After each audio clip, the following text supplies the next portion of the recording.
Hello, everyone. This is MMA Interesting Prospects podcast. Today, our guest is undefeated heavyweight prospect Jackson Stanford. Hello, Jackson. How are you? I'm doing well. How's it going?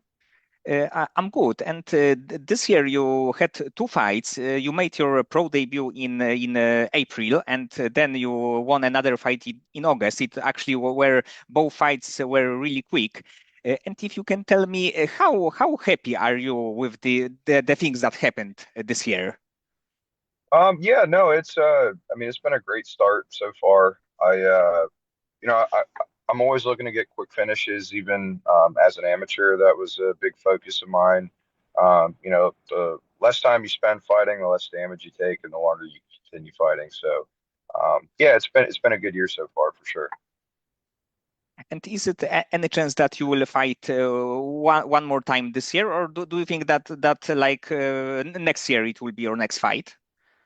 Yeah, so I've been having some trouble finding a matchup for the end of the year. We've been looking into fighting. Uh, at the end of this year, in November, early December. Just haven't found a matchup yet. So if it doesn't happen, then we'll hit it hard early next year. And so either way, I'm flexible. But we were looking for a matchup for the end of the year. And actually, because heavyweight division always needs good prospects like fresh blood, the rise in the heavyweight division can be quite quick because you can be like 5 or 6 and 0, and then you can get some short notice call from the UFC. Do you think that this kind of chance may happen like in next year or 2027? Yeah, that's kind of the timeline I was looking at. We were, hoping to get a couple more fights, a couple more finishes within the next, 6, 8 months, maybe be 4-0 for, looking at maybe contender series or short notice or whatever it may be. But yeah, I want to stay active just so I have that 4-0, 5-0 record, and they can just plug me right in. So yeah, that's kind of the timeline I was looking at too, because I'm 28, so it's perfect. So I'd be 29 or 30 getting in there. Yes, and actually in the heavyweight division, like fighters can fight when they are around even 40, because in like bantamweight division sometimes it can be really hard, and for heavyweight like you are 28, so you are definitely not a like old fighter or even on the older side. Yeah, I mean, I feel like we take less volume, and then speed plays less of a factor. So yeah, no, that's one of the cool things about being bigger. Other than cutting weight, it's we can do it for a little bit longer too. So. And when I watched your few of your fights, I think that in like stand-up department you made quite a good progress, because beginning in your amateur career, I think that you were not so confident in your hands, and right now I think that it's much better. Yeah, that was a big focus of mine. I my background is in amateur wrestling, so I wrestled for my whole life, and then got into MMA in 2020, and it's been a big focus of mine to be well-rounded. Um, just seeing how things have turned in MMA, where a lot, there's not really any specialists anymore, and I wasn't like an Olympic level wrestler or anything like that, so. I've really focused on my hands, and now I'm starting to diversify my strikes a little bit more. And I'm excited to show the improved striking in the next fight too. And also in the like heavier weight classes, sometimes the question is how good your cardio is. And of course, you had only one fight that went to decision. It was an amateur fight. But when you are in the training room, good or good your cardio is in your opinion? I think I have great cardio, especially for the weight class. Again, touching back on wrestling growing up, I used my cardio as a weapon again, just with pace. So I set a really high pace in a lot of my fights, or at least I try to, because I know I can maintain that pace longer than almost any of my opponents can. So it just kind of gives me that the freedom to push a really high pace, because I know I have the cardio to fall back on. Worst case, if I don't get the finish I'm looking for. And overall, I think that fans love the like heavyweight division because of like big punches, but like almost like all of older fans can appreciate it, like can appreciate like Cain Velasquez style. And for the heavyweight division, he had like great cardio, of course, except the one fight. But he was the fighter who gives some kind of new look in the heavyweight division. Yeah, I'm a big Kane fan. I like that he mixed it up well. I feel like he was one of the like best examples of like a true mixed martial artist at heavyweight for sure. Obviously great wrestling, but really slick, underrated boxing, and that's sort of the stuff I like to emulate. Just mixing the martial arts really well, pushing a high pace, um, and just making people defend everything. There's going to be submission attempts. There's going to be volume and speed with the strikes, and then I'm going to mix in the wrestling because like you said, the heavyweights hit hard. I don't want to get hit. So if that means slipping, if that means getting out of the way, or if that means clinching up and then doing damage in the clinch, then I'm going to do my best to avoid damage while landing my own. So. And when you start your let's say wrestling journey, at that point, did you think that MMA can be like a kind of career for you? No, not even a little. I was 7 years old when I started wrestling, and then I wrestled until I was 18. And I watched UFC growing up. I thought it was really cool, but I was like, oh, I don't know if I could ever do that. And then in college, I started really watching UFC a lot. And I was like looking at a lot of the heavyweights, like a lot of these guys don't really seem that good compared to, obviously the lightweights. I was at the peak of the lightweight division too, with like Eddie Alvarez and Poirier and all those guys who were, So you have all these lightweights who are super technical, and heavyweight was sort of, it hasn't been great for a while. So, um, during COVID, I was getting fat. I was out of weight or out of shape, and I thought, let's start doing jujitsu. That's kind of like wrestling. Um, and I sort of just fell into it. I did a grappling match and I got heel hooked. And I thought to myself, if somebody's trying to heel hook me, I should be able to hit them. And then I took an MMA fight. So it's worked out a lot better for me. I was pretty decent with jujitsu. I'm really, really confident in my jujitsu now. But yeah, I think I'm more well suited for MMA for sure.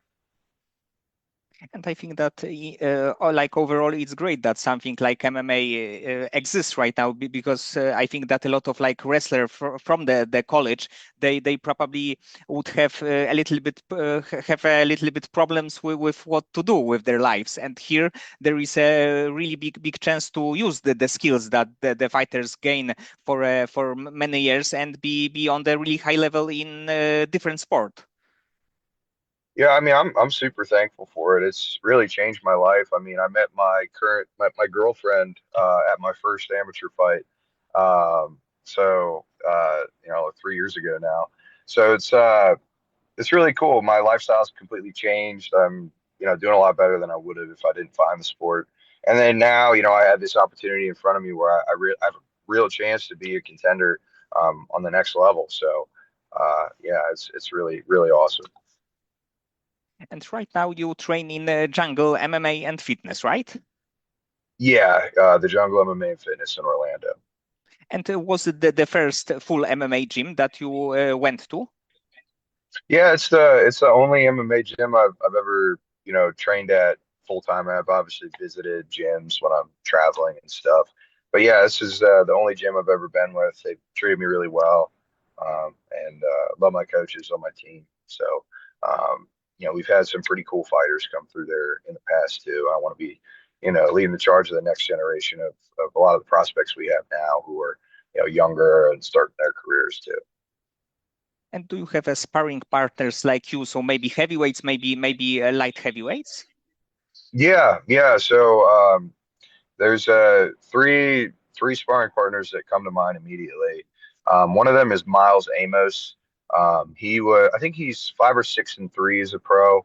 Um, he I don't know if he's going to fight again. He does the ring announcing for Combat Night, the one of the promotions I fight for, the only promotion I fought for. And he's fought at middleweight, light heavyweight, heavyweight, but just a really well-rounded guy, a grinder, a great sparring partner. And then another one is Lucas LaRue. He's 2-1 as a pro. He'll be fighting in November. Um, really slick striking, great grappling. Awesome jujitsu. Really, really long. He's like 6'4" and really rangy. Um, Skinnier, so we get a lot of great work with the striking. He's a much better striker than me, so it makes me elevate. And he's fast, fighting at welterweight. He walks around 200. And yeah, so we have great battles. And then Christian Wint is a kickboxer. He just made his amateur MMA debut, but he's had like 4 kickboxing fights before that. He's a great striking sparring partner for me as well. A pretty high level amateur, really slick, good head movement, good footwork. And he's, probably like 250, but just moves really well. I've got like 3 core guys that I get a lot of good work from. And then we have a bunch of big bodies, a lot of, older black belts too. I can grapple with. So we've got some good training partners. It's good because sometimes the heavyweight have this kind of problems that they need to move from one gym to another just to have a good sparring partners. So it's great that you have this kind of training in just one place. Yeah, no, it's been awesome so far. So really thankful for those guys for stepping up there in camps. I try to do the same for them. We've got a nice team camaraderie. And do you have also because you mentioned a few prospects, but in the lower weight classes, do you also have some good names that you think that they can be like champions or the UFC fighters in the future? So I'm really high on who I met, Lucas LaRue, who I mentioned, the welterweight. So look out for his fight November 8th for Combat Night. He was coming off of a knee surgery in his last fight and didn't perform quite as well as we expected, but I think he'll bounce back really strong. And then we have this kid who just finished up his amateur career. I think he's probably I think he'll be growing pro next year. His name's Seven Perkins. And Seven is just a nasty striker. He's so good. I'm so high on him. I believe he fights at featherweight or bantamweight, but he's super tall for the weight class. He's been striking since he was a little kid. He's 21. And I think he's just going to tear through the regional scene. I see him just shooting right to the UFC. Great takedown defense, like slick jiu-jitsu and just nasty striking. So I'm super high on Seven Perkins. I think he's going to be the man, and people are going to know his name around the world. And probably it would be like super cool to see like young fighter at the beginning of his career, and like in a few years he can be like a UFC fighter, like being ranked fighter or like being big things like this. So it's probably really cool to watch all of this progress. Yeah, I mean, and even with a lot of our amateurs, like that are a bit younger, I just seeing their development, especially if they started around the same time as me, and just watching them grow with me has been really, really cool. Because it's night and day in just a couple years, which is really neat. And this Saturday we will have a big UFC card, and there will be a UFC heavyweight title on the line. Thomas Aspinall against Cyril Gane.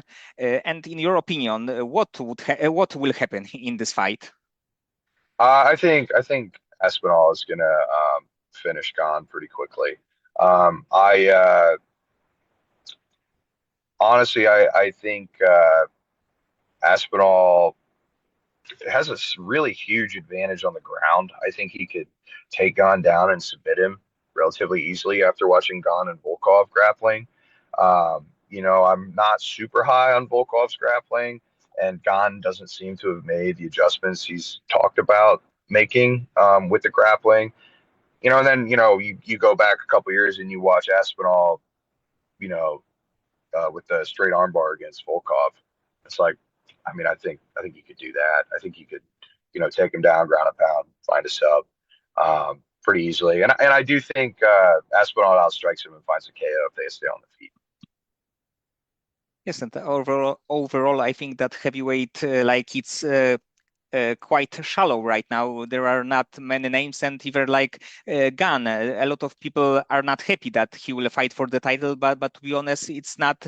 There is no better fighter right now than him. Of course, not John Jones because he's not fighting. Alex Pereira is still in light heavyweight division, so I think that it's like only good option right now. Yeah, I mean he's beat Volkov, he's beat Blades, he's beat um, pretty much all the guys coming up. There's that yeah, I mean I'm trying to think of, I mean, who would even, there's nobody really up there. I mean, um, and they've all sort of beat each other up. Um, I forget the name of Aspinall's training partner that he's pretty high on. He looks pretty cool. He looks like he could really make a run. And then, yeah, I mean, there's really not a lot of big names that I really think are on that level.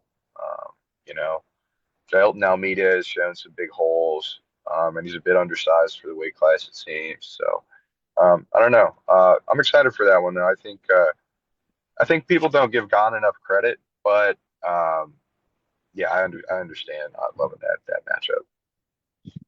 Yes, it's like hard to pick against Tom because of all his previous fights. Yeah. And getting back to your career, because you have like you had amateur career right now, you are 2-0 as the pro. But when you have let's say few hours to the fight, do you feel any like stress or nerves with the like the feeling that you will need to go to the cage and fight against another like big heavy guy? Oh, for sure. I mean, I'm nervous before every fight. Um, but I'm pretty good at handling it. I think if you're not nervous, you don't care enough. Um, you know, so yeah, I handle my nerves really well. I just remember my preparation. I always think back to like GSP talking about that, how he was terrified before every fight, but what calms him down is just thinking about his preparation. I prepare really hard for all my fights. I always, um, I do a lot of game planning. I, make sure my cardio is right, um, do my recovery so I feel good. So yeah, I just think back on my preparation, and when it's time to perform, I typically do. So yeah, always nervous, but never to the point where it's an issue. And at that point, do you like to like listen music or some podcasts, or do you have like maybe do you use like maybe briefing techniques? I just talk with my corner. I talk with my coaches. I just walk through things with them. Yeah, no, and just having a conversation with them. I mean, I've already done all the work, already have the game plan in my head. Once I'm warmed up and we're kind of ready to go, I mean, and even before that, there's uh, there's not much left to do, you know. So I just talk with them. I just hang out with my corner, have a good time. Remember that I love this, and I'm doing it because I like it, not because I have to. Uh, and yeah, it becomes a lot easier then. And like outside of a fight game, especially after the fight when you have a little bit more of the free time, do you have some additional hobbies or passions, but like not including anything connected with fighting? I like to go to the beach. I like to go out in nature. Um, I don't. I live in Florida now, so I used to ski a lot, like snow skiing. So I grew up skiing. Um, but yeah, any sort of action sport like that, like um, I don't have a lot of it anymore. But I grew up skateboarding, skiing, um, you know, that sort of stuff, like wakeboarding. So I want to learn how to surf. I don't have a surfboard yet, but that's something I want to learn. But yeah, just being outside, being in nature. I like concerts. I like you know, uh, yeah, you know, a lot of stuff. But fighting's the big one. But also, I think that being outside, like be outdoor, let's say, it's also probably good for your head because in the end you can be in the nature, not thinking about any like normal problems, let's say. So probably it also can be helpful just for your mind. Oh, for sure. Yeah. Every time, yeah, I mean, between camps, we'll always do something, whether it's the beach or whether we go camp or something. And it's a nice reset.